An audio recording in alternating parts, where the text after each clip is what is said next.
రోజుకి ఒక్క లడ్డు తిన్నా చాలండి. ఐరన్ డెఫిషియన్సీ క్యూర్ అవుతుంది. పిల్లలు ఎలానో ఇంట్లోనే ఉంటారు కదా! సమ్మర్ హాలిడేస్ కాబట్టి. సో, ఇలా హెల్తీగా ప్రిపేర్ చేసి పెట్టండి. స్టవ్ ఆన్ చేసి కడాయి పెట్టుకొని కప్ వరకు పల్లీల్ని మంచి గోల్డెన్ కలర్ వచ్చే విధంగా వేయించుకొని ఒక ప్లేట్‌లోకి తీసుకోండి. ఇదే కడాయిలోకి కప్ వరకు నువ్వులను కూడా వేయించుకొని పక్కకు తీసుకోండి. ఇప్పుడు పల్లీల పైన పొట్టు మొత్తాన్ని కూడా తీసేసుకొని పక్కన పెట్టుకోండి. వేరొక బౌల్‌లోకి 1 టేబుల్ స్పూన్ వరకు పల్లీల్ని, 1 టేబుల్ స్పూన్ వరకు నువ్వుల్ని పక్కన తీసి పెట్టుకోండి. పల్లీల్ని లైట్‌గా క్రష్ చేసి పక్కన పెట్టుకోండి. ఇవి బాగా చల్లారాక మిక్సీ జార్‌లోకి పల్లీలని వేసుకొని, 4 ఇలాచీ వేసుకొని, నువ్వులను కూడా వేసుకొని, లైట్‌గా ఒక 2 సార్లు పల్సిచ్చి ఒక బౌల్‌లోకి తీసుకోండి.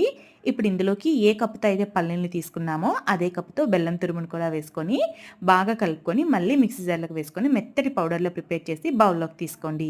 మీకు కావాలి అనుకుంటే నెయ్యిని వేసి లడ్డూలు చుట్టుకోండి. నెయ్యి అవసరం లేదు.